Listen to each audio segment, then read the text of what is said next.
Yo, lads, welcome to this episode of the podcast. I'm going to keep this intro real quick because I know you guys want to get to the interview with Eileen. First of all, before we get into this, I just wanted to say thank you. You guys should say thank you to her too. She gave us an hour and a half of her time, which is greatly appreciated. I know how busy she is, so it does mean a lot, and it's really cool to hear her story. Super rad chick. You guys are going to love this episode of the podcast. And once again, guys, if you are looking for a coach this season, I am coaching a couple athletes. It doesn't matter where you live. It's all online. By the end of September 25th, I will not be taking on any more athletes for the season unless I can find a second coach. But yeah, filling up quick. So if you guys want to get coached by me this year, I do a damn good job. So link will be down below. And enjoy this episode of the podcast. From me to you with love. Also, Bombhole. The Bombhole. They make a great podcast as well. However, they started a segment of the podcast called All Banged Up, and this podcast is called Banged Up. So, I mean, they're stepping on our turf. Eventually, we'll have to hit a name change if theirs surpasses ours. But smash that like button, subscribe, and let's try to keep one step ahead of All Banged Up with Banged Up. Deuces. Enjoy the episode. Welcome, creatures of all shapes and sizes, to Banged Up with Bruce Oldham, aka The Kid. This is an action sports podcast, the likes of which the world may never have seen before and may never see again. I hope you guys enjoy.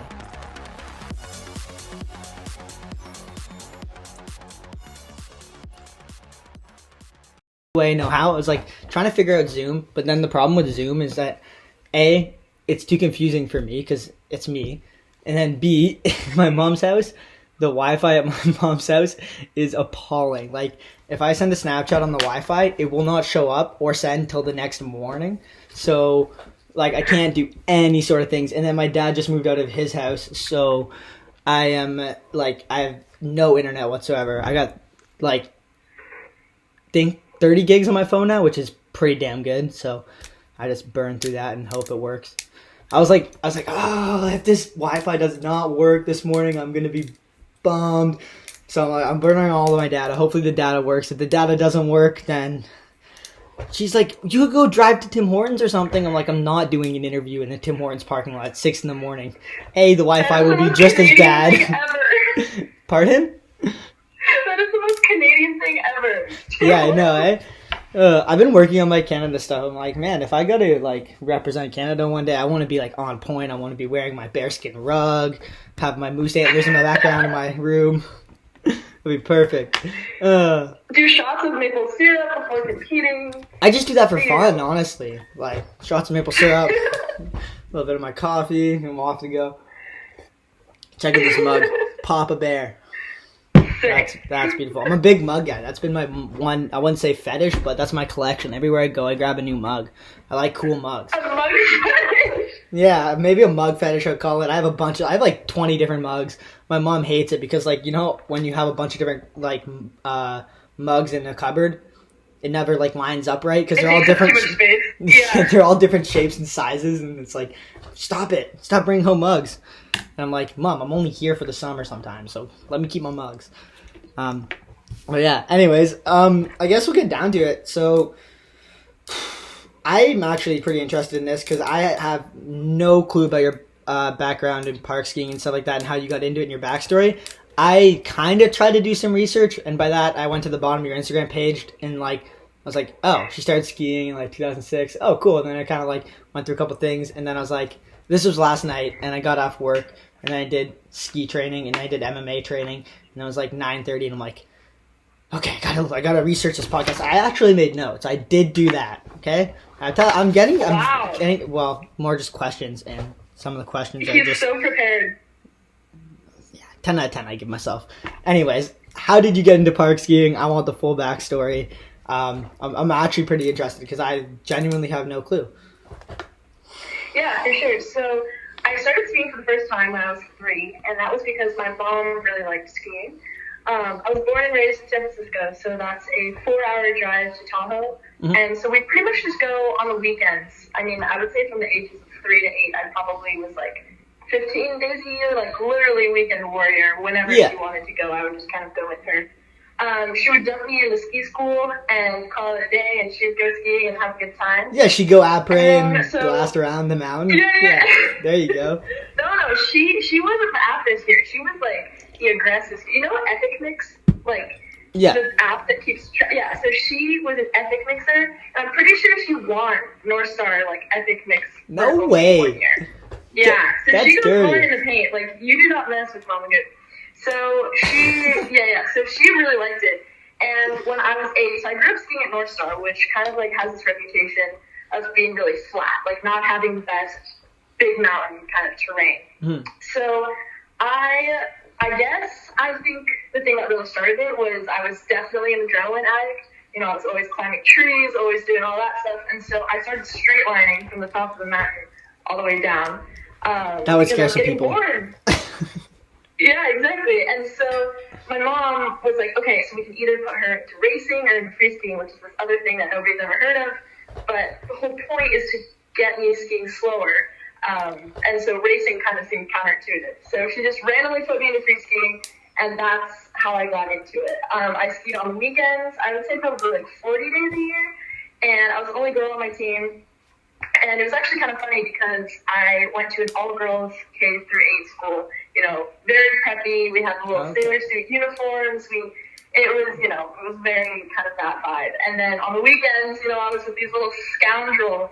Yeah, you were kids like me just doing stupid shit on the ski. It was so fun, though. Like, I had such a great time with them. I'm still really, really close with almost all of them. Mm-hmm. So, yeah, we really grew and pushed each other and kind of grew up skiing like that. And that's how I really got into it. That's why I really started loving it, because one of my friends would slide their first rail, and I'd be like, all right, well, now I got to do a front two to show them up.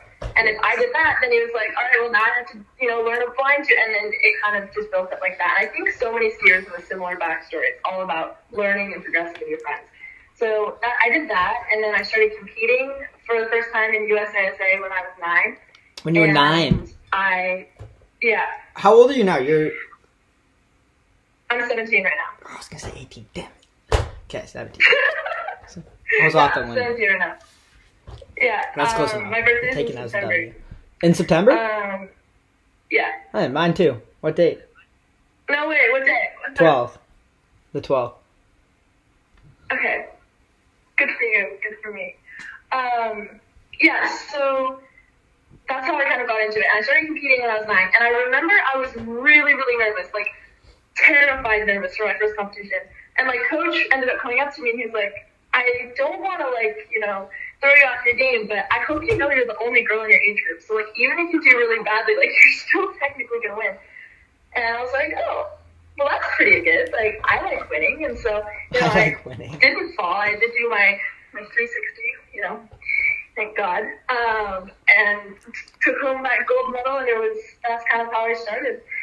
That's super sick. So that's cool. So basically your mom randomly threw you in a ski school program because she wants to shred and you couldn't keep up, and then you started keeping up, and then you're going too fast, and she's like, oh, she's gonna hurt herself. So you're going to the ski school program. Racing, A, is gonna make you go faster, B, probably boring. So freestyle skiing, here you go. I'm so glad I was not a racer. I cannot imagine waking up at like 5 in the morning. Not everybody's like you, Bruce. Not everybody just like randomly wakes up before dawn. I have to work, but I've been getting up at I usually get up at like 6 every day. I have my first MMA fight at the end of July, so I am in full camp, and like same with skiing. Like when I have a contest or something come up, I make sure I don't take any shortcuts or anything like that. So I tell myself 6 minimum every day. I'm waking up. That's part of like one of the things. So I'm up at 6, and then eventually I go until like 2 to 3 months of this, and then I burn out, crash, take a week off where I like be a lazy slob, and then I get back on the train when I have something again. But yeah, no, I can't say I like getting up this early. Honestly, I rolled out of bed and I was like not stoked. I'm like, okay, but I got an interview today. Yes. It's going to be good. I might have had 2 to 3 coffees. That. Respect the grind. Oh, yeah. For sure.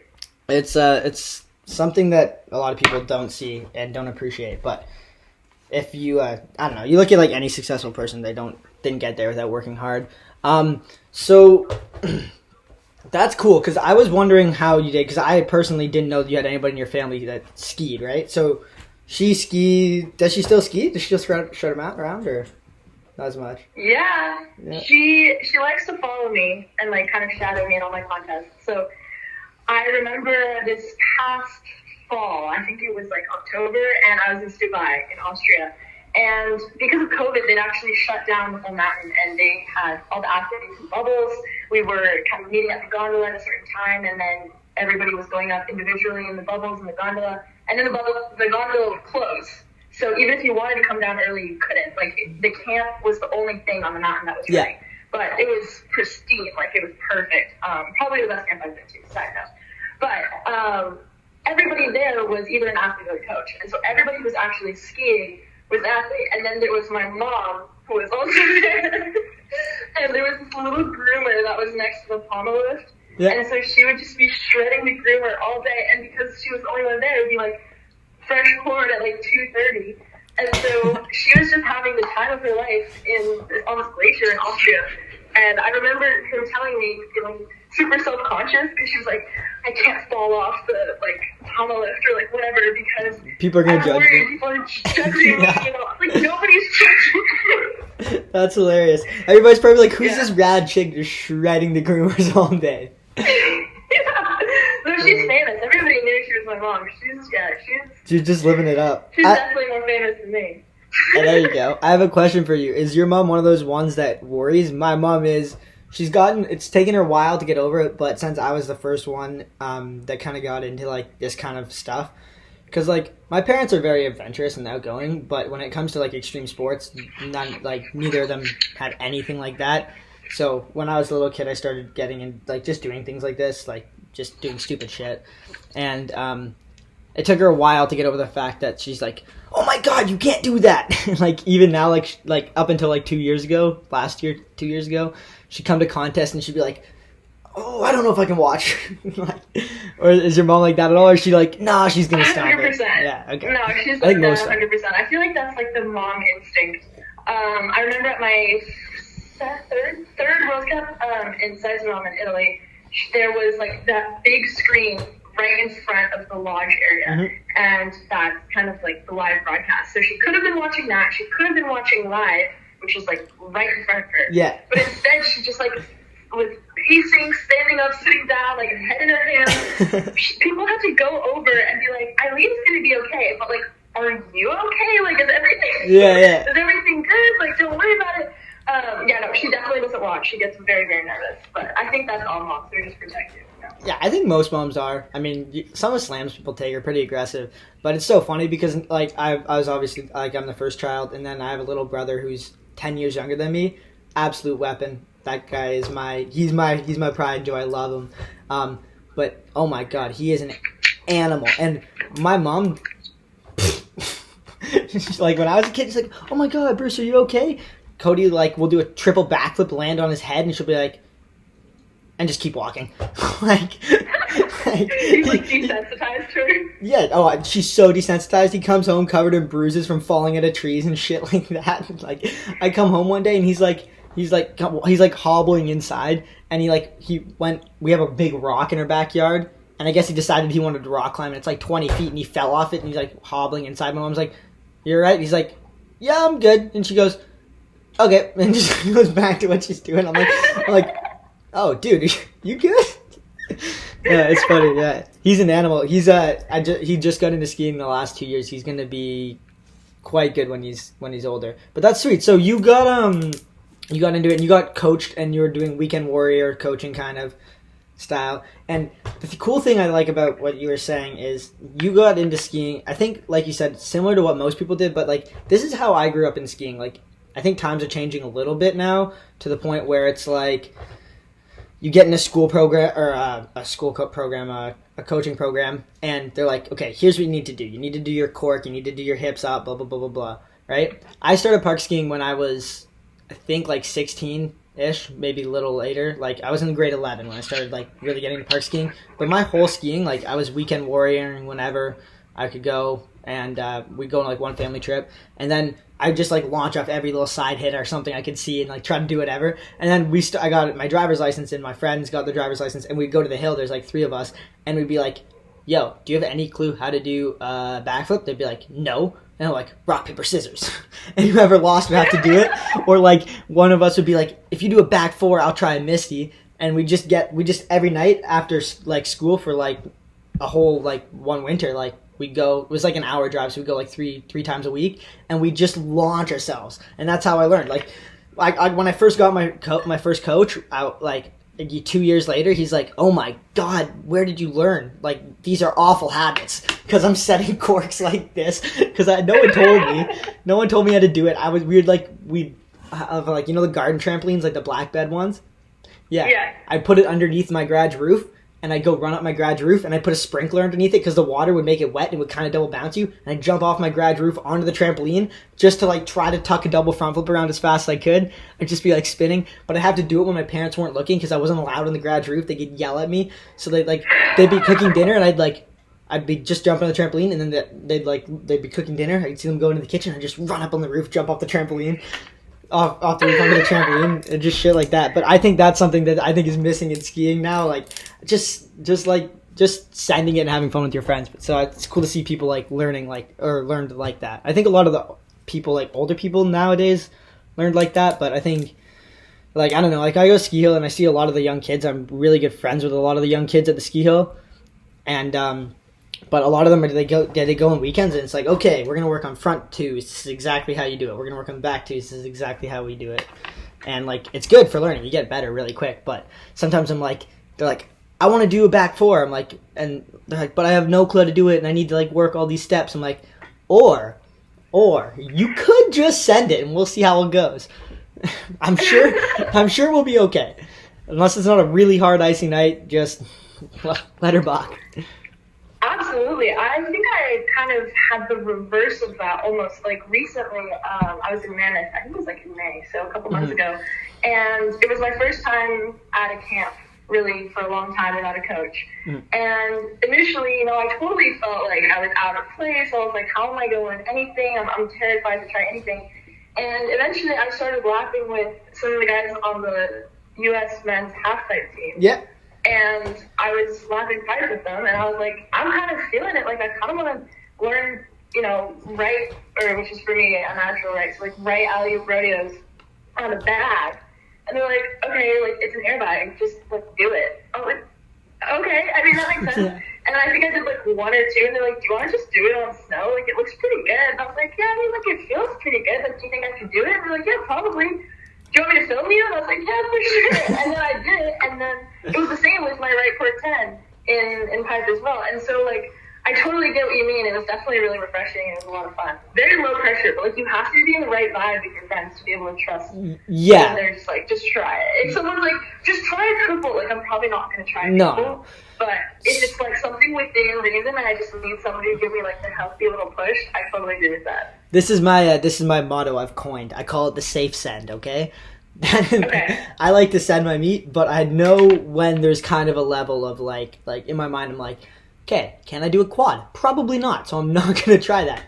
Could I probably do a triple this time? Yes. Like, and like, I think for me, like, landing a new trick, especially like when you just like not send it, but like when I don't do like 25 dub 10 setups before going to try a triple or something, like, it feels really good. And but you do have to be safe because injuries are like the biggest thing that set anybody back. And I was looking at that cork 10 in the pipe, the right cork 10 in the pipe, and I was like, because I was trying that this year in Calgary, and you did it way better than me, and you did it way bigger than me. And I watched it last night, and I was doing my notes, and I was like, God damn it! Next year, huh? Am I turning into? Are you trying to be a pipe job though? No, maybe. It's fun. I like it's really fun, honestly. My first medal I got in skiing was at Canada Winter Games. I shit the bed in every single event. Well, not my first medal, but like I shit the bed at every single event. Slopestyle, big air. I just didn't land my run. Actually, funny thing about the slopestyle contest. Perfect run. Probably would have got like on the podium. Last rail. I'm coming to last rail. Announcer goes, all right, Bruce Oldham, last feature. Megan Oldham's older brother. Can he get it like his sister? And I'm like coming in, I'm like 5 feet from the last rail, and that's all I hear. And then of course I do a 2-on and just fall off early. I'm like, fuck. I was so pissed. That one bothered me forever. But sibling rivalry gets you. Sibling rivalries, you gotta love them. But no, I did pipe at that there, and I actually did fall in love with it. I was gonna do pipe this year, no contest for me, so I didn't get to do pipe. But I did train a lot of pipe, and I'm having fun. I wanted to talk to you about that because for me, I'm sure it's probably the same for you. I'm not sure. Pipe has got to be the scariest thing in skiing. Like, I boosted. I started boosting out of the pipe, and I had a couple hits where I was feeling confident about music going, and I went quite a bit faster than I normally did, and I hit that first hit, and I went like probably not even that high, maybe like 10 feet out, and I shit my pants. I thought I was going down. I was like, oh my god. It's definitely really, really scary. I think for me, pipe though, like especially when it comes to competing, it was always the low pressure event. Yeah. Like I was always a slope skier. Like if it was kind of like you said, right? Like I would mess up my other events. I'd be like, well, pipe is the throwaway thing anyway, and then I'd end up doing really well in pipe. Yeah. And I don't think it was until really like this year that I even kind of accepted it that I was a pipe skier. Like before that, I was like, oh, like I just do it because why not? If it's in the same location, whatever. Like that's why I never competed in pipe really until New Zealand and then Calgary last year, because like I would never travel just for a pipe event. No. And so I feel like that's why you can really improve in it really quickly, especially if you have that base and foundation in slope skating, because it's pretty much the same thing. It's just terrifying because you have like a 3-foot landing window. But like once you get past that, then it's all fun and games and low pressure, all that fun. But you're right, it's very difficult to just kind of brush past that. It's terrifying. It's terrifying when you're up there and you're like, oh, whoa, it's a lot deeper than I thought. And I have a problem where I pop a little too much sometimes, and I always land at the bottom, and I'm just like, whoo! Yeah, oh my god, I know that feeling. I'm getting used to it. I actually, and like you said, low pressure, man. That's why I enjoyed it so much, because I go there, I just have tunes and no expectations. I'm not trying to win the event. I'm just trying to land my run and learn something new, and that's really fun. And like obviously you try to adapt that into other aspects of competing, but it's not as easy as it sounds.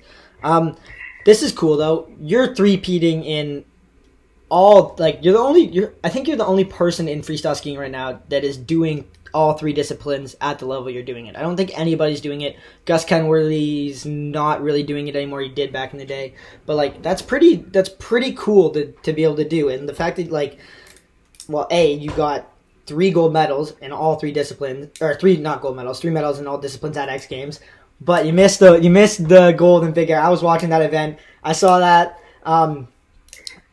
If I were you, that would have pissed me off. It did piss me off. Because that would have been pretty damn cool to get it.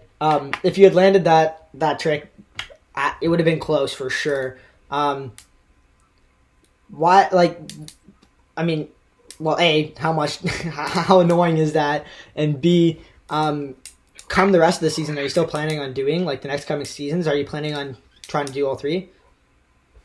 Yeah, so I'm definitely planning to do all 3 for as long as I can. I mean, I think I kind of lump big air and slopestyle together, and big air is definitely like the scary, kind of out of my comfort zone event of the 3. I've only done 3 big air contests. One was at Youth Olympics, which doesn't really count because it was part of the slope course, and then X Games, and then World Championships. So like those were kind of the only big airs I've done. So definitely really scary. And then I don't really see myself stopping pipe or slope really one before the other. So yeah, as long as I can stay relevant in all 3, I'll keep going.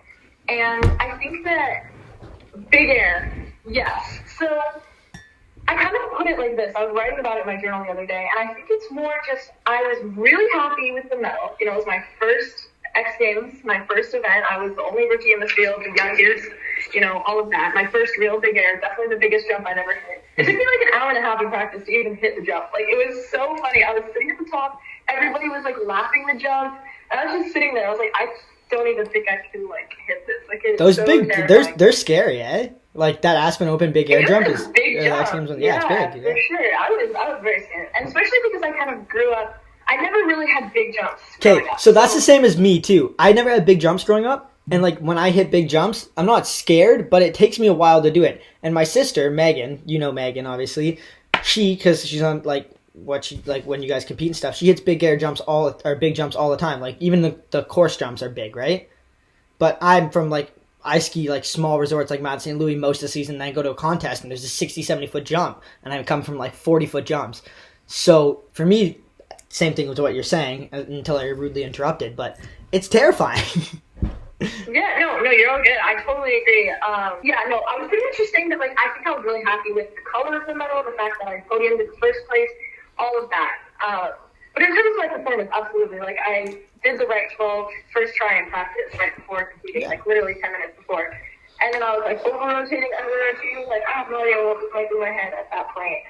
And I just like couldn't put it down in the contest. And normally I feel like I'm pretty good under pressure, so that was definitely kind of a surprise and confusing thing for me. But what was also interesting was they had scheduled the big air back-to-back with half pipe. So I literally like came off the podium and went straight to half pipe training. And so I think that like pent-up frustration over not having done the best that I could have really fueled me in pipe. And especially in half pipe, because it's one of those things where you pretty much go as big as you want or as big as you can. So having that extra motivation and having that extra push, I think definitely pushed amplitude. And that was definitely one of the factors that scored me so well. So, you can argue, it's not good, it was good, but it is what it is, and I'm definitely really happy with it. And just looking forward to the future. Yeah, I mean, three X Games medals is better than none, so something to be stoked about. It is better than none. Yeah. This is true. So, I have my personal vendetta in my freestyle skiing career is, I mean, as lame as this sounds, I gotta have more X Games medals than Megan. That's my goal. I gotta do it. I got her into this sport. How many does she have? She's got a couple, right? She's got enough that it's not going to be easy now, but that's okay. I'm coming for her. And then I've started MMA too, so now I want that as well. But it is what it is. I'm a big fan. Huh? I'm a big fan of having like side passions or multiple main passions, like for sure. I think a big part of who I am. Yeah, for sure. And I think that the problem is, for me, like, I'm somebody who, I get very interested by a lot of things, and I like, ooh, this is cool, and I pick up a bunch of things, and then I have too many things. I have a hard time saying no. I think when you get to this point in any kind of sports, having two big things, like, even doing 3 different disciplines, you know how hard that is. This is going to be a perfect segue, watch this. So, modeling, right? When you're full, nailed it. Oh, look at him go. I'm getting good at this. But like for me, like doing skiing and MMA and training full time and getting ready for fights, and I do YouTube and podcast stuff as well. And then I work. I have a lot going on, right? And for me, like I know I can put more into skiing, but it's also nice for me to like take that time to go do something completely different than skiing and worry about something completely different. So for you, like modeling and stuff, I want to know, how did you get into that? Like, is that something you've always been interested in as a kid? And how do you kind of see, like, is that kind of like not necessarily an escape, but like, I mean, it's cool, it's different. Yeah, like a break, a little dichotomy moment. Yeah. It completely takes your mind off of that aspect of your life. Absolutely. So I kind of did a few jobs here and there when I was really young, or just kind of taking a lot of photos. My mom had these like photo shoot things for me that were I was not working, but it was more like every year when I came back to China, it would be like a photo journal in a sense, and it'd be like professional photographers would like take photos, and so I have all these albums in my house, and you can kind of like watch me grow up through them, which is kind of cool. But just like from a young age, I was definitely used to having cameras around me. In China, I think that I started filming some of my first interviews, my first documentaries when I was like 9 or 10. So it was really, really young. And so I got into modeling really when I was 15, so in 2019. And I got invited to Paris Fashion Week. And that happened because there was a Chinese outerwear sponsor that wanted to sponsor me. Yeah. And they made Haute Couture, and they made, or I don't think they made Haute Couture actually. I think they made, I don't know, but they made high fashion, and they had a runway show in Paris, and so they wanted me to front row, and so of course I was like, yeah, you can't sit on that. This is such a great opportunity. It's just so much fun. Like, let me go see this whole new world. and I absolutely loved it. It was the time of my life. I think it was so creative. It was one of those things where I could see someone walking down the street wearing like a paper bag, and people would be like, wow, this is next level. This is so creative. Anything goes in the best way possible. And I thought that was so amazing. And being different is so celebrated. I feel like people say that a lot. They're like, oh, like being unique is celebrated. That's why I like it. But like in the fashion industry, like you know what I'm talking about. Like things get weird. Like, I mean, I'm not gonna say I'm a huge fashion guy because honestly, I kind of wear whatever I can, whenever.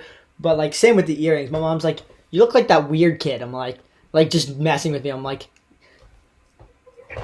"What's wrong with that, Mom?" And she's like, No, nothing. I'm just being sportive. Like, just messing with me. But, like, yeah, no, it's cool. And, like, I mean, if you're confident enough to do it and it's something you're, like, yeah, but, so that's really cool. And, I mean, I've never really fully understood fashion. I mean, I look at people's outfits and I'm like, that's cool. And then I go wear something and my mom's like, what are you doing? That doesn't match. Like, this doesn't make any sense. Most of my clothes, like, if I'm going to be completely honest here on the podcast, most of my clothes are just like sponsored t-shirts or something like that, or hand-me-downs, or from the Salvation Army. I genuinely don't care about having nice clothes. I like having nice clothes, but I'm running around so much and I don't wear them, and everything I do, I just ruin things. So, like, what's the point? I mean, there's more to style than money, though. Like, you can get some good stuff from Goodwill, Salvation Army, whatever, thrift shops. So, like, for sure. It's definitely like whatever you want style to be, it can be, and that's kind of what I love so much about the industry. And like you said, you know, I don't really think that I have reason to escape from skiing, but it definitely creates a dichotomy in my mind, and it makes me appreciate skiing that much more. I think it gives me a lot of really good perspective and kind of allows me to see it in a new light and be a lot more grateful for it. So if I'm, you know, competing for like a month straight and I just feel like I'm super exhausted and want to not ski again or whatever, and then I'll go shoot for like a week, I'll be like, I kind of miss skiing. Like I kind of, and it kind of reignites that fire. So on one hand, you know, I love that, and I also am the kind of person where like I always have to be doing something. So it's hard for me to just do nothing, and obviously I have to take a break with skiing anyways. Yeah. Why not have it in some kind of beautiful, creative, exciting, unique, and productive way, right? Totally different. You're being productive when you're doing that. It's something you enjoy. Definitely. B, you're definitely making money through it now, which is gotta be nice. A little side bag, like get a little extra cash on the side. I would definitely. My biggest thing is food. I love food. Oh my god, I could just. If I had unlimited money, I would be eating out all the time. I have a secret food review account. What? Nice. I have a secret food review account. I'm a huge foodie. Like, definitely have sampled my fair share of restaurants, and I'm not done yet. There's a lot of places that I have on my bucket list. But yeah, for sure. Wow, leaking the details on the podcast. I like that. Huh? Do you cook? That is a question I do not want to answer because the answer to that is no. I am a shit cook. No, you're a big foodie and you don't cook? Come on, Rick. No, I don't have time to cook. You think I have an hour in my day to go make a meal? No way. If I did, I don't know. I've always been interested in learning because people always told me, oh, the way to a girl's heart is to cook good food and stuff. And I'm like, that might be what I'm missing. And then I was like, nah, I couldn't be bothered. Just go buy it from somebody else who's a good cook. I feel like the way to anybody's heart. I feel like, I don't know, the way I feel like to anybody's heart. Go to your own heart is cooking yourself a nice meal. I mean, when I cook, I like to experiment. Like, so for me in the morning, I usually I whip together something. But let's say I'm having eggs, right?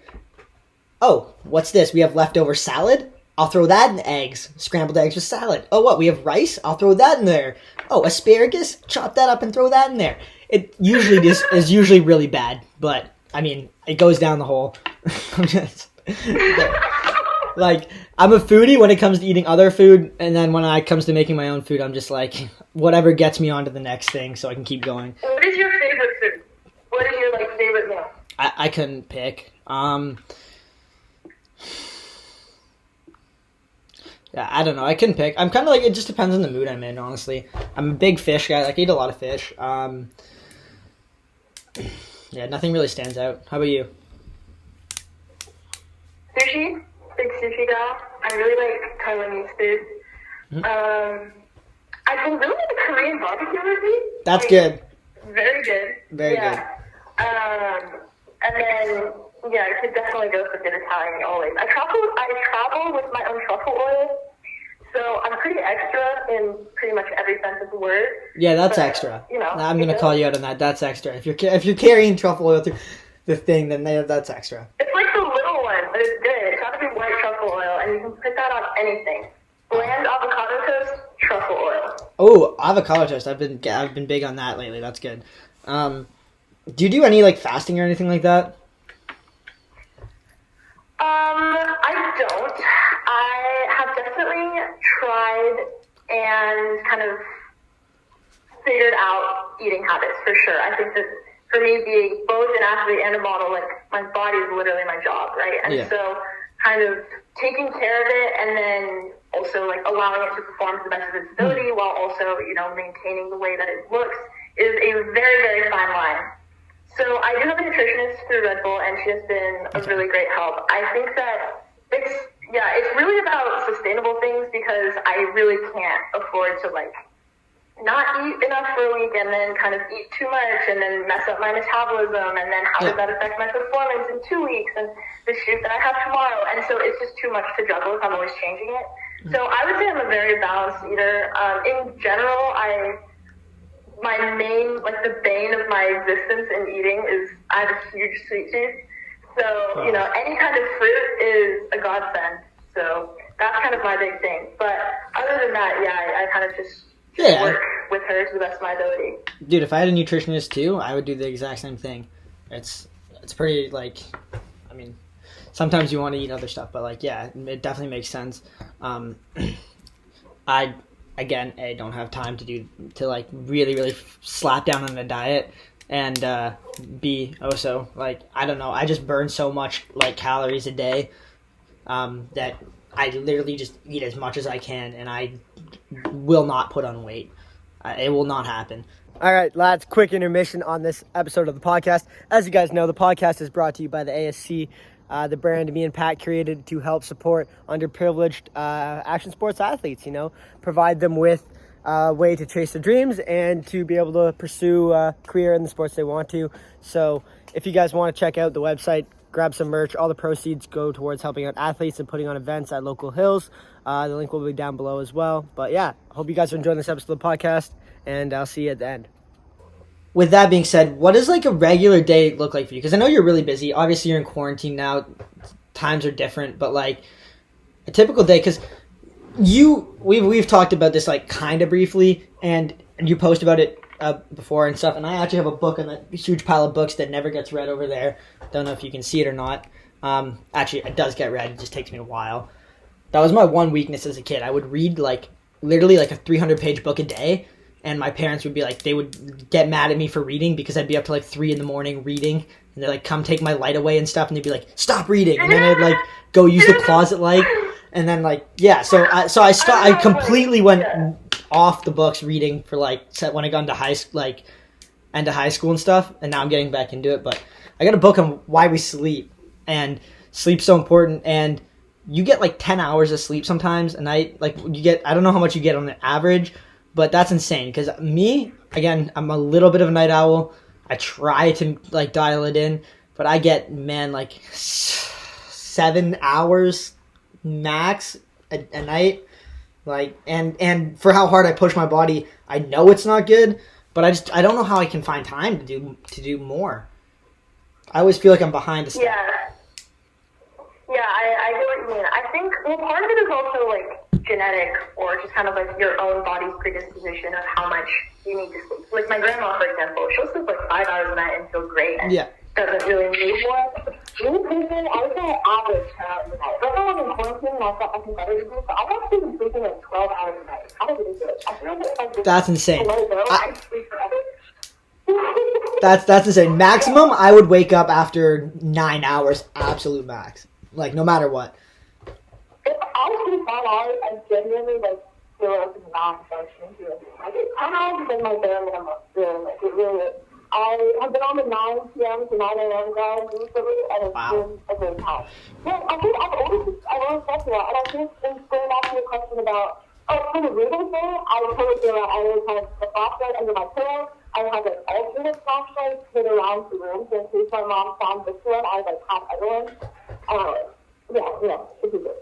Yeah. So I think in terms of a general day, I mean, it's really hard because I'm not the kind of person who says, like, what you do, when you try to do everything in one day. And I found that really difficult.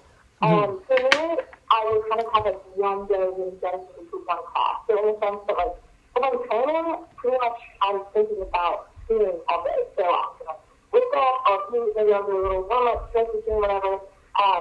Sometimes I get cut short because I oversleep, but that's the downside of taking off.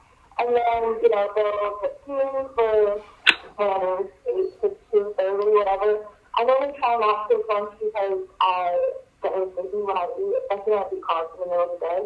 So, and then if I don't eat carbs in the middle of the day, then I just don't feel full, so I just don't eat at all. And then I will get home, obviously start eat a big meal, and then I will probably read or write something while I'm digesting, and then I will go for a run and a workout, and then stretch sessions, have dinner, and then depending on what kind of project I'm doing normally, I will film an interview or kind of do some kind of media evolution that I have after dinner. And then if I don't, then it's a lazy day, I get to talk to my friends and it's work. So I think that kind of what my ski day looks like. And it's very casual, very easy. When I'm shooting, it is a whole other story because sometimes I will start over and then I feel double. I do New York on the weekend, I do LA on the other weekend. So I would be skiing Monday through Friday, and then on Friday night I would catch a red eye to like New York. And then I get there, my call time would be, sometimes really early, so I'd be up at like 5:30, get on set at like 6, and get hair and makeup, be sitting around all day, kind of just shooting whenever I'm needed. And then when I'm done, I really like to eat a big meal, but I only do that after the end of the shoot. And then, that's pretty much just like I'm focused on that fully. And then I always try to make time to read or write. So I keep a journal. I've been writing in it for a very long time. I think I started journal until I was like 6, but I took a few years off in the middle. I started writing more like regularly when I was 14. So it's pretty fun to look back and read them and see, how far I've grown, especially because being kind of like teenager, going through all of that and documenting my experiences, like thinking it's the end of the world because I got rejected by some guy freshman year. Yeah. And then looking back at being like, who is he? Like, and now you're a Victoria's Secret model. And that guy's probably like, damn it.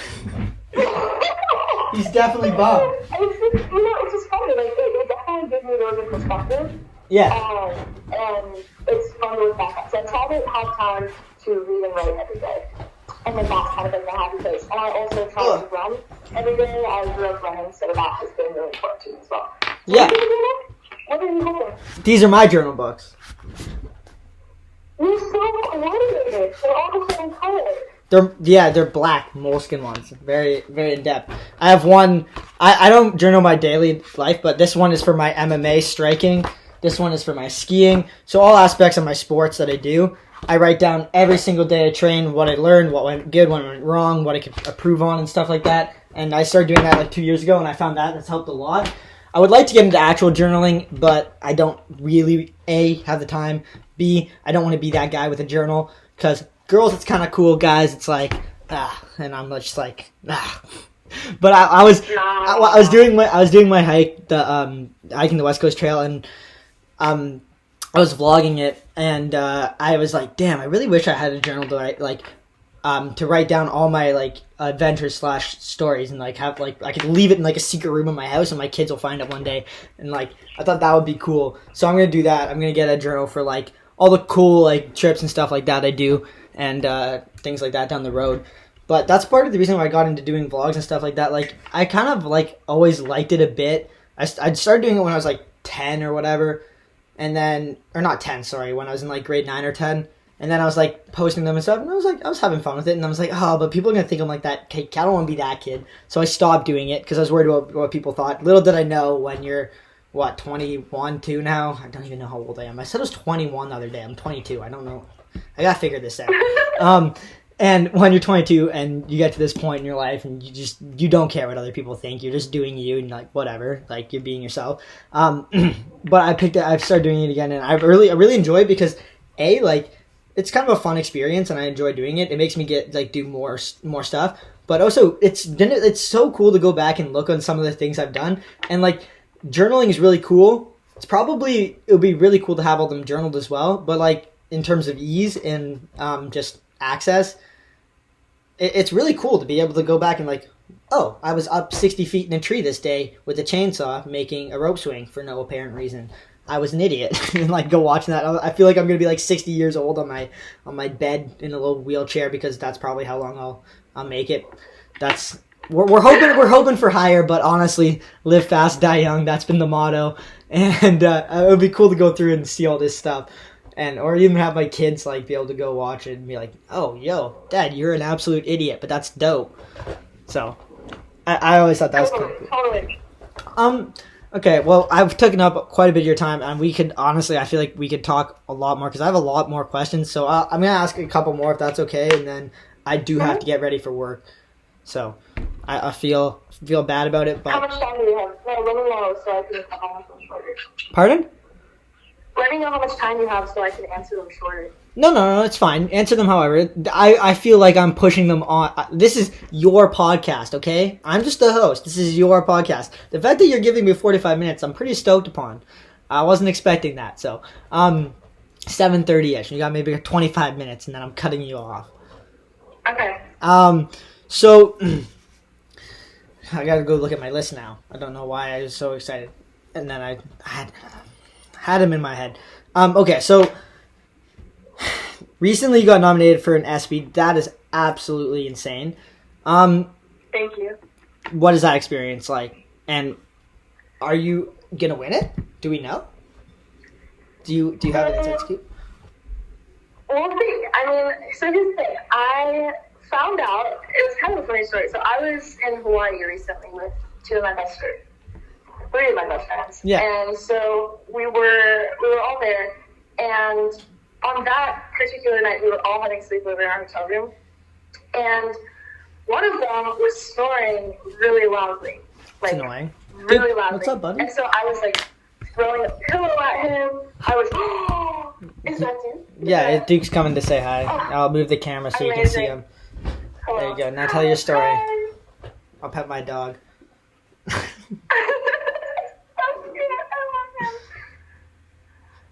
Oh, what a good boy. Mm-hmm. Yeah, no, so he was snoring really loudly. I was like throwing pillows at him, whatever. It wasn't working. So I decided that I was going to go sleep on the porch. So I like took my pillows and my blanket and I moved to the deck. It was pretty warm. We were in Hawaii again, so it was like, I don't know, like 70 something degrees. Mm-hmm. So I was fine, but I just couldn't fall asleep. The stars were beautiful. I was hanging out. And then I get this text from my agent, and she's like, "Hey, you just got nominated for the ESPY." And it didn't even hit me because I was outside at like 3 in the morning, and I was kind of delirious. Yeah. I wasn't really thinking. I was like, okay. And I was like, wait, was that a fever dream? Like, did that actually happen? I was back the next morning, and I was like, oh my gosh, wow, this is really exciting. So yeah, I got nominated for the ESPY, and that, of course, is a huge honor. And to be recognized like that. And I don't know, are you going to vote for me? That's the question. I might win, but only if you guys vote. Okay, so everybody vote. This is the reason she's doing the podcast. She wants more votes, guys. Don't let her down. Vote for Eileen Gu for the ESPYs. I know I will be voting. Can I vote more than once or just once? You can. You can vote every day. Okay. At the link in my Instagram bio. Look at that plug. Wow. Excellent. I'm going to give you 4 votes. That is your payment for being on the podcast. That's so the generous. fee. Yeah, Thank you, I know. Bruce. I try. So, anyways, again, I wanted to ask this about like, so I think you kind of burst onto you kind of blew up really quick, right? Like 3 years ago ish. Were you you weren't really a big name back then, were you? Or you no, you don't have to be modest here or anything like that. Don't be humble. Like don't even try. It's okay. I'm not a humble person. I have an ego. Everybody does. I think it's interesting when you ask people that because it's like, for me, obviously I've been there for my whole journey, right? So, like, it doesn't really feel like it was very fast because it's been 17 years for me, right? I've been doing it my whole life. But, yeah, I think so.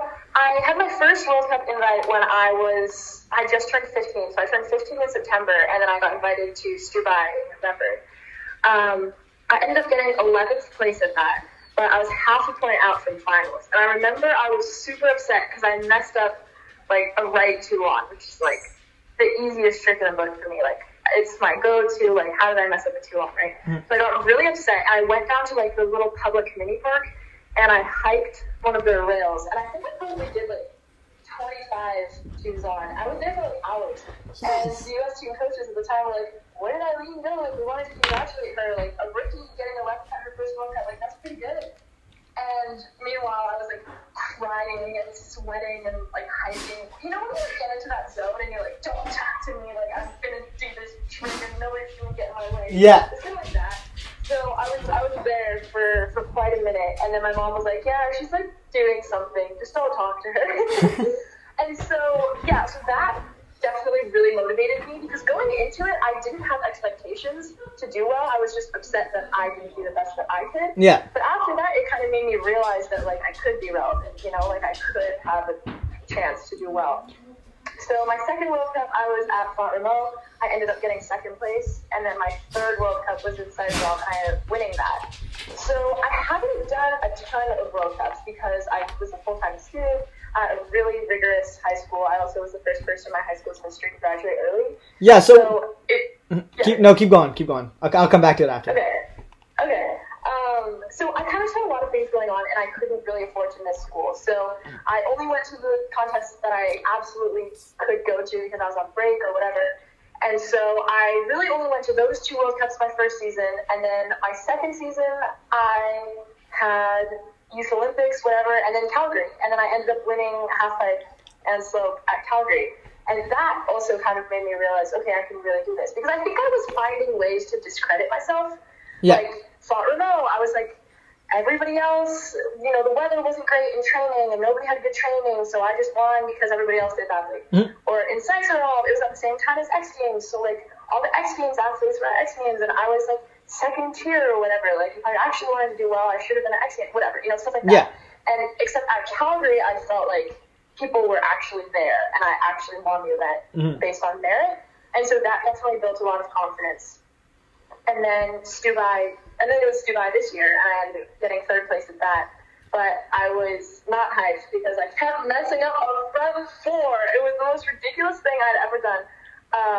And yeah, so that definitely fired me up for X Games. Yeah. And then we all know how that went, and then World Championships. So it's been, you're right, it has been pretty short in terms of, like, number of competitions. I haven't been in that many contests.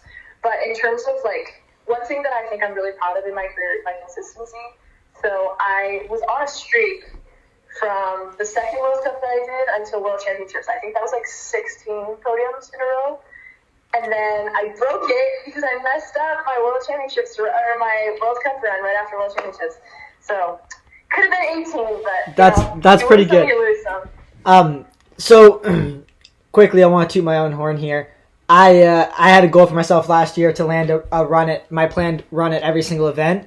It's not near the same level as 18 in a row, but I landed my planned run at every single event, and I was pretty stoked on that to have that kind of consistency. So I know how it feels, and that's it's a really good feeling, and it comes with a lot of hard work, and it comes with, like, that confidence that you build, like, through doing that work and stuff. And in terms of, like, going up, like, 3 years ago, like that's basically when you started World Cups, right? So that's not that's not a short period of time. Like, if you were to tell me in 3 years from now, I'd be like, I can see that. Like, but it seems kind of fast from the outside. And what I was kind of wondering is, because, like you were saying with school and stuff, like, for the people that don't know, you did graduate early, right? And you got accepted into Stanford. Hey, there you go. Nice. Yes. What did you get accepted? What are you going for? You don't have to declare a major until the end of your second year. Okay, so you're I have a lot of time to figure stuff out. But I have a lot of interests. You know, I definitely am interested in molecular genetics. Oh my God. Business, maybe psychology, Calm down. maybe international relations. Like, we are all over the place. Yeah, okay. But I have time to figure it out. Yeah, I went to university for business when I was skiing full time, and it was extremely hard. A, I'm not as smart as you are. B, I don't like school, and I don't mind school, but I have other passions, so school always gets, like, for me, school is like those things where, like, I would have to go, like, I wouldn't be allowed to ski unless I got, like, a certain grade every year, and, like, I would have to, like, spend, like, 2 to 3 hours in the math class, like, after every day at school. I mean, I made it, and I got it all. I'm good. I can go to university if I want to, but I wanted to talk about your high school stuff, because, like, obviously, like, if you're skiing that much and stuff like that, you couldn't have had a very normal high school, right? Like did you go to, like, a normal, like, public high school? Yeah? I went to a private high school. I went Okay. to a private, like, elementary/middle school. So yeah, it was pretty small. We had 400 kids in the school. Okay. But it was very rigorous. So I had to write an application. I had to do standardized tests to get into high school. Like, I probably tried as hard as I could to get into high school. And I also tried as hard as I could to get into Stanford. But, like, Yeah, no shit. it was, logistically speaking, like, very difficult to get into the high school that I went to. And it kind of has this reputation of being extremely academically rigorous in the Bay Area. So I remember when I first made the USC and I was a sophomore in high school, and my academic dean was like, "Congrats, when are you leaving?" I was like, leaving what? And she was like, like, leaving high school. Like, there's no way you're going to be able to keep up with. You can't even miss a day of school. Like, nobody here can even miss a day of school and keep up. Like, there's no way that you're going to be able to be, like, skiing and traveling and all this. I was like, well, actually, I think I'm going to try. So let's just see how that goes. And, eventually they actually ended up being super supportive. They were the ones that helped me figure out a way to graduate earlier. But it was definitely one of those things that nobody thought I would be able to do it. But, that's kind of the stuff that fuels me. Like, if you tell me I can't do something, then I'm going to do it out of spite, if out of nothing else. Yeah, for sure. Yeah, and I think, for me, I've always been a nerd. Like, I'm not ashamed to say that. See, I was the kid that would stay, like, an hour after math class because I would ask for extra difficult math sets and then answer them and then show the teacher my work and see if it was right, and to get, like, new problem sets. So I was the kid that asked for extra work, definitely. And, everybody's different, and I think I just grew up, especially in my family, like, we always really valued that. My grandma taught me 3-digit by 3-digit multiplication when I was 4. So to give you some context, like, I've definitely always had that part of me be very valued. In terms of skiing, I think it was definitely difficult. I was weekend warrioring like none other. I was the queen of eating in the car, homework in the car, sleeping in the car, changing in the car. Everything happened on the road to Tahoe. Like, anything you could imagine has happened on the road to Tahoe. And, that was good because it taught me time management. It taught me about, prioritizing things. It taught me about self-advocacy because I'd have to reach out to teachers and get work beforehand. I really didn't miss that much school. Like, I think I missed probably like 3 weeks a year to ski because every contest is a week long, right? Like, you go, it's in like Europe, you go out like a couple days before, you have training, you have qualifiers, you have finals, and you fly back. So it pretty much was a week. So I would figure out, okay, which weeks, instead of looking at the contest schedule, being like, okay, which contest I want to go to, I look at my school schedule and be like, okay, which weeks can I afford to miss? Yeah. And then I'd pick a contest that happened to be in that range. So that's kind of how I made it work. But now I feel really happy that I have the time to ski and train full time before the Olympics because, obviously that's really important to me and it's coming up quick. So I'm glad that I was able to graduate early because it's definitely paying off now. Yeah, no offense, but you're a nerd. Good for you, though. So in high school, then, I guess not a lot of high school parties and things like that. Oh, I partied. I definitely partied. Oh, you made time for that? For sure. I think that, so every year I make it a point to throw, like, the biggest party that our school had at my house. Because so you're the popular nerd. My mom was cool. Like, I'd be like, all right, Mom, like, I'm going to be real with you. Like, there are probably going to be 150 people in our house tonight. There were definitely more than that. But I was like, there's going to be a lot of people in our house tonight, and you should probably leave, come back at, like, 3 in the morning. She's like, all right, so listen to this, ready? cover? No way. $5. Everybody, no discriminating, girls, boys, I don't care. Everybody pays $5. But what happens is if I invite 150 people, right? I also make a point to invite people from other schools because I have friends from other schools. Yeah. And then I'm like, okay, you guys can bring like a couple of your friends, but they have to pay the cover. So eventually, if I invite 150 people, like, there's going to be 300 people showing up, and then word is going to spread, and then like pretty much the entire San Francisco private school system is like one giant bubble. So like everybody knows everything, whatever. So I ended up making a lot of money from that, and then I hired house cleaners with that money. Yeah. I also paid like 10% to two of my best friends who were the ones like charging people at the door because they were like, we're not really like party people, whatever. Like we'd rather just hang out together outside. I'm like, all right, well, you may as well make money. So I paid them, and then I got the house cleaner, and I made money off of it. So that's what being a nerd led to. So you're a young entrepreneur. Look at you go. Oh, I've been running a business. Are you kidding? That's insane. That's awesome. That's hilarious. So I did get that one wrong. That's very cool. Oh, that's awesome. I like that a lot. I went through a wild phase, well, pretty much all the way up until the last 2 years, and I was like, I was like, okay, I'm not at the point where I need to be in skiing and stuff like that. So either A, I got to cut a lot of my friends and people out that I hang out with, and I got to cut all this like partying and stuff. Like when I go train, I'm train really hard, but like this kid put him in a university, high school, and college scene for 6 years with a bunch of other people that are equal to worse than his level of ADHD plus likes to do gnarly things. It just ends up in a lot of really dumb decision making for the good part, like great memories and stuff, but like in terms of being productive, not ideal. So I kind of had to tone that back because my self-control, I don't want to say it's bad because that's just putting that out there that's bad and reinforcing it in my mind, but it needs some work. Let's be real. Like my self-control needs some work. I think you recognizing that you like are the way you are, like I think that is a sense of self-control, right? Like understanding yourself well enough to know that if you're put in that scene, that that's something that's going to happen, and you are creating those priorities for yourself, and you're figuring out the best way to achieve them. Yeah. So I would argue that that's great self-control. I think it's great self-awareness. It just took a long time. Good for you. it took a long time. Like, yeah. You're young. Everybody's young. Like, it's fine. It's not the end of the world. And especially, like, for me, like, traveling around at the end of the, like, contest or whatever, like, I'm gonna go party.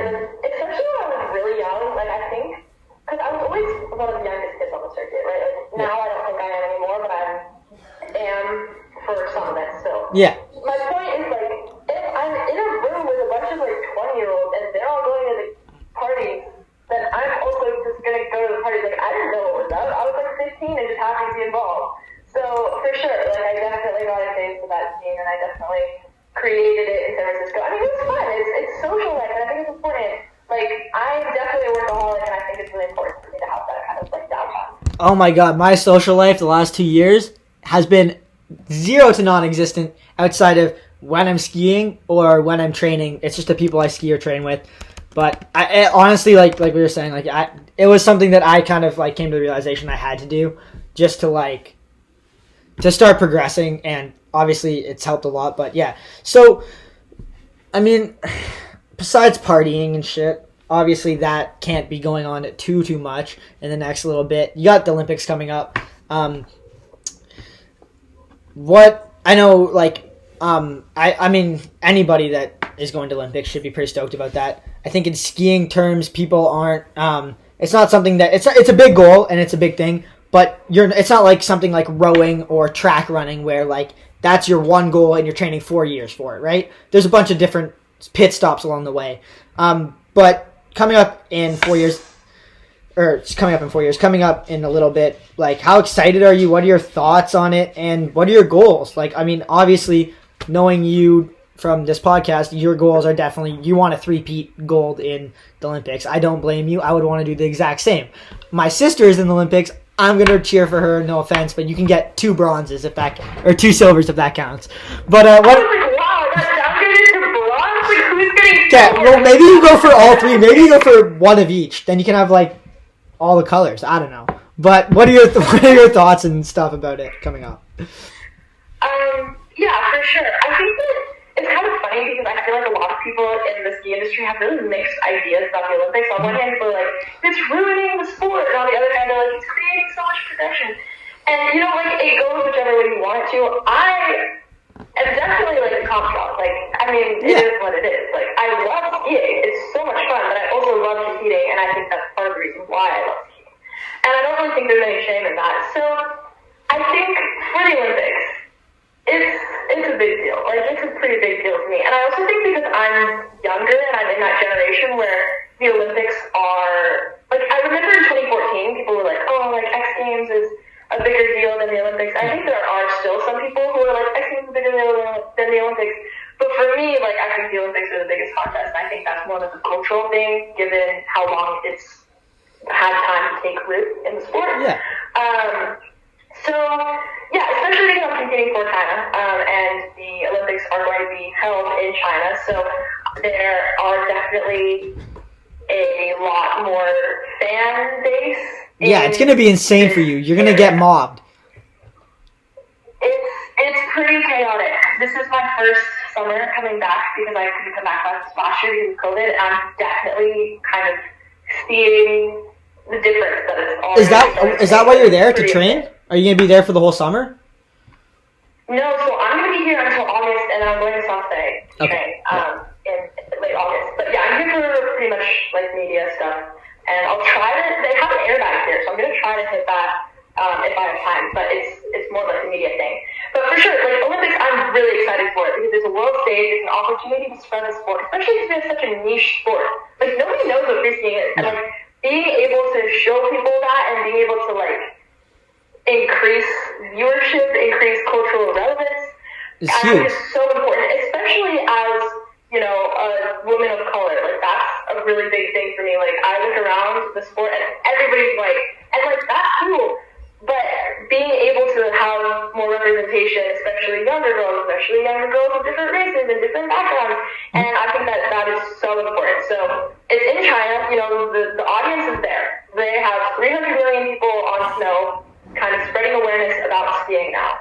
And so the audience is there, people are paying attention, and so this is really the opportunity to create change. Like, I talk about making change all the time, and I think this is really the time to walk the walk, and I'm excited for it. Yes, it's an immense amount of pressure, but it is also something that drives me so much. I think about the Olympics probably like 2 to 3 times a week, and now I definitely think about it a lot more because I'm pretty much just working out every day. Yeah. And that is definitely a huge motivating factor for me. If I think that I'm going to run 5 miles today, then I'll run 6 because I'm like, all right, well, Olympics.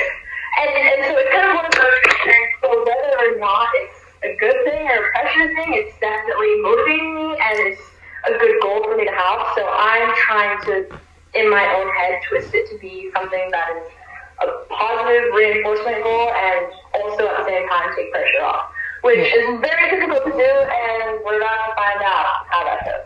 Yeah, that's super cool, and I really like how you put it, like bringing attention to the sport. It's huge, and it's obviously a very niche sport. It's not a sport that has a lot of money in it. You've done a very good job of creating a lot of money in it for someone like yourself. But for someone like me coming up, like I have to work like throughout the entire summer just to pay for a comp season, and a lot of people. It's not cheap. It's not cheap. It's like, for me, like if we're like being honest, it's like $20,000, and like if I work throughout the entire summer, I can make just enough to pay for that comp season, right? And when you get to the point where that, like, you are now, like, bringing awareness to a sport like this helps. It doesn't just help you. It helps everybody. It helps the whole, like, industry, and it helps people that are coming up, like me and other skiers and stuff like that. It helps. There's more funding in a sport like this when it comes up. And I think the Olympics, action sports are kind of, no offense, but they're kind of they're not all of them, but they're kind of dying, like especially skiing. And I think having something like it in the Olympics and having big influences and big audiences like somebody like you has brings a lot of attention to sport. And I think it's really good. And I mean, I would be really cool to see you three-peat gold at the Olympics. That would be insane. Again, I'm hoping I can go. I'm going to try to make it to the Olympics because obviously I want to cheer on Megan. And I also really want to go to China. I've never been. And everybody there is going to be like like it's gonna be cool to see the different culture. It's completely different. So that I'm gonna try to make it out, but that would be really awesome. Yeah, shit, it's gonna be insane. It's gonna be an insane year for you guys. You got a whole a decent comp season coming up, then plus all that stuff. Last question on the podcast. We've actually ate up an hour and 10 minutes. I'm really surprised. I've been asking everybody this. Where do you see yourself 5 years from now? So obviously this Olympics is gone. You have talked about going to Stanford. Obviously, if you're accepted to Stanford, you have some intention of going. Going to university full time, especially if you're going to do like some of the courses or some of the programs and stuff you were talking about, like skiing and that is going to be very hard. Are you planning on doing like another Olympics and stuff? Or are you going to, just prove people wrong? Is that the plan? I mean, look, all I can say is I made it this far being a weekend warrior. Like, I think that if I could do it then, I think that I can do it now. And I think it's more about kind of work ethic and structuring and understanding the way that your mind and body works more than anything. Like, you could be skiing every day and not be improving, but only ski 2 days a week and be improving a lot. And so it's really about what you set yourself up for. So I think it's possible. That's my intention, and I think if need be, I could take another year off, kind of like before the next Olympics. I don't know how long I'm going to be for. I think I'm going to go to this Olympics and see. But it's something that I'm passionate about now, and I want to continue to follow that passion for as long as it's there. So yeah, I think I would like to go to another Olympics. So 5 years from now, I would like to have a few Olympic goals under my belt. Just a couple. I would like to own a nonprofit organization that has to do with some kind of cross-cultural impact, preferably through the form of sports or food or culture, some kind of cross-cultural understanding, maybe like a nonprofit for like summer camp or something. I would also like to continue modeling. I'm getting into acting. I was going to say, any interest in acting? I've been very interested in stunt acting. I've done some background acting and stuff, and I've been talking about doing stunt acting and talking to people. I'll be a great stunt actor. Tell me to get on this dirt bike and launch it. I can do that. Tell me to go scuba diving. I can do that. You want me to belly flop off a 60-foot cliff? I can do that. So, if you know anybody that needs a short stunt actor that is semi-attractive, I'm your guy. Noted. Let them know on the podcast, guys, if anybody else is listening to this. But acting, you're interested in that. So I've filmed some documentaries, which are definitely not acting, but there are scenes where they're like, all right, so pretend you haven't done X Games yet, and it's like March. So we talk about how nervous you are, and I'm like, for sure, okay. So yeah, I mean, there's that, and then I also have some mild background acting experience, just kind of like growing up.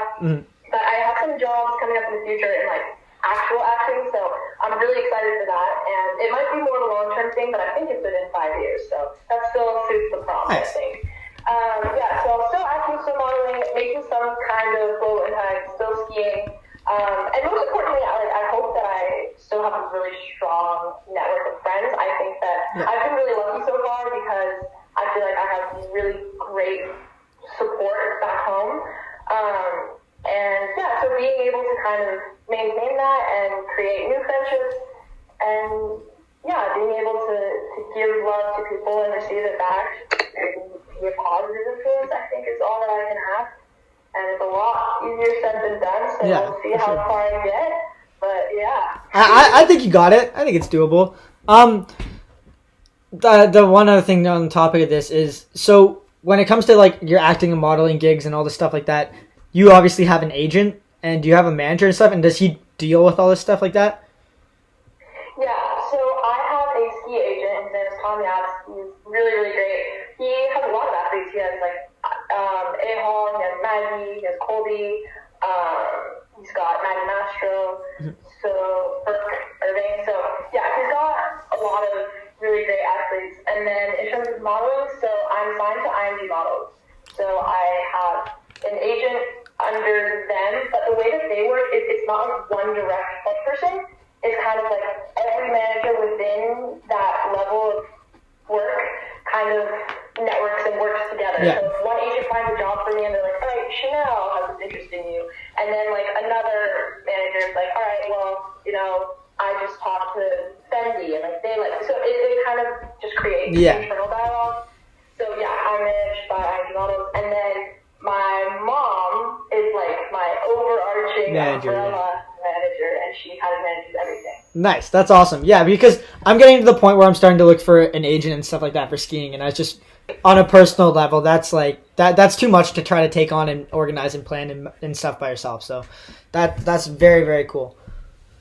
Also, a lot of it is about like connections and networking. So definitely, like I would recommend getting an agent because like you can wait for brands to come to you, but my personal advice to you in terms of that is like create competition as much as possible. So if like an outerwear brand is talking to you, be like bring that to another outerwear brand and be like, look, I love you guys. Like I've had this kind of loyalty to you since the beginning, but like ideally I don't want to sign you, but other brands talking to me now, like what kind of offer can you make me? Yeah. And then you bring that back and you bring it back to the person, and then you create that internal dialogue, and that's what drives the price up.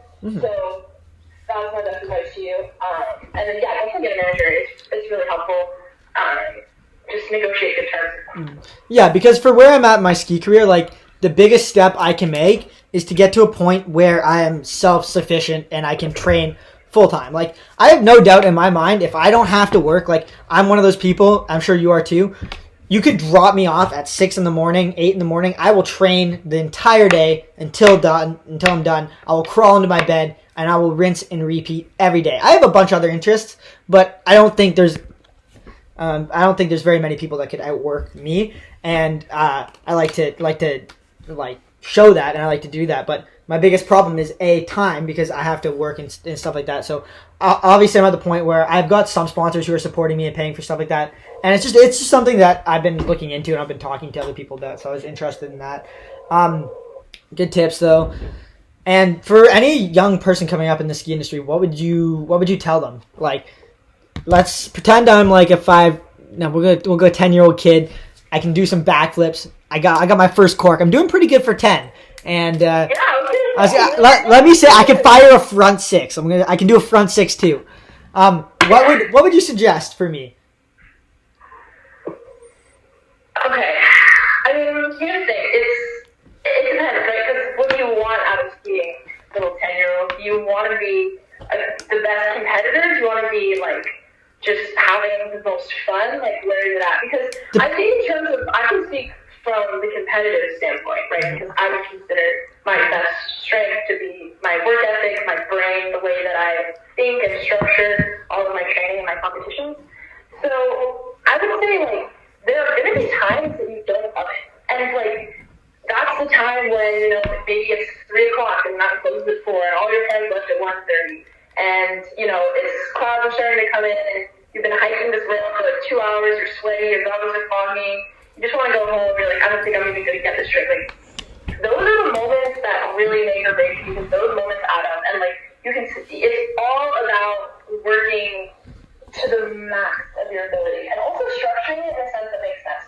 So, for example, if you were doing jumps all morning, right, and you hit that adrenaline peak, maybe you learn a new trick, and you have that adrenaline crash, and you feel like it's kind of unsafe to just continue doing the same big trick. Like, instead of going home at that point, what I've always done and what I'll continue to do is like go hike the rail, go hike and hit the pipe, go like work on your switch on natural skiing, figure out how to ground a little bit longer in all of your spins, work on spotting. Like, you can always figure out something to continue working on.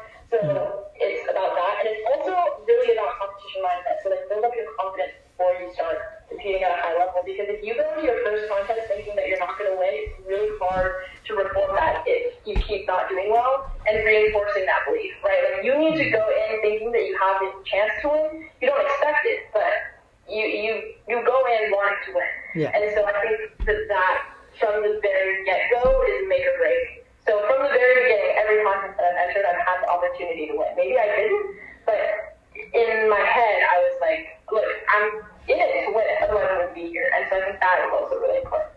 Yeah, no, I think that's really good. And I think from a competition standpoint, you nailed it. I think as a young kid, it's not easy to install that competition mindset, but that's something that is huge, and like something I recently figured out. And like me, I personally, I got to the point where I would crack under pressure. Like that was me 2 years ago, and now, man, you could throw as much pressure on me as you want. I'm gonna do it. I know for a fact. Like, I'm gonna do it. I would sit there, I would go to the ski hill, and you know how you do all 8, right? I would try to do all 8 as many times in a row as I could. I got up to doing it like 7 or 8 times in a row. Like, I did over like I guess it would be over like, I don't know. I did all 8, like 8 times in a row, 6, 7, 8 times in a row without messing up. I get to that last on that back squat back 2, and I'd be there. I'm sitting at the top of the rail. I'm like, all the pressure's on my shoulders, and I perform under pressure. And I'll tell myself, I'm like, watch this, and I go and lace it. Fuck, that feeling is good. That feeling is unreal. So kids, performing under pressure, that helps. Competition mindset helps. One of the biggest things that I've done for that is not taking shortcuts. If I tell myself I'm going to do something, like wake up at 6, I do it. It just builds that like confidence in your subconscious, I think. For me, ice bath, I've been doing that. I started doing that. I have a cold shower every morning. I ice bath every night. That, I think, just the fact that, like, shit, I don't like being cold. I go to bed with like sweaters and pants on because I'm freezing every night. But I think like me knowing that I've done that and I continue to do that, like when it comes like time to like really perform, I know I can do it. Like running like long distances or things like that too. I find like if I ran like exactly running long distances. You could probably attest to that. I never used to like running long distances as a kid. I was always pretty good at it, but up until high school, like at the end of high school, I started doing it, and like I find a lot of pleasure in pushing myself, doing things like that. Like I'll go like shit. I'll wake up in the morning and I'll go run a marathon. Like there's this little voice in the back of my mind that says, "That's stupid. You can't do that." And I'm like, maybe I can, right? And I think like proving to yourself that you can do it. And I think a lot of that shit, like honestly, I think most people could go. Not all people, not most healthy, good people that are in good shape can go do a marathon right now. They don't have to do all the training in the world. You're going to be sore as shit after. But in my mind, I'm like, well, I'm going to do it. Whether I have to take a bunch of breaks, whether I have to like walk, whether I have to crawl, I'm going to do it, right? And building that mindset up is, I think, something that's really important. All right, lads, I'm sitting in the chair because, you know, it's the end of the Potter.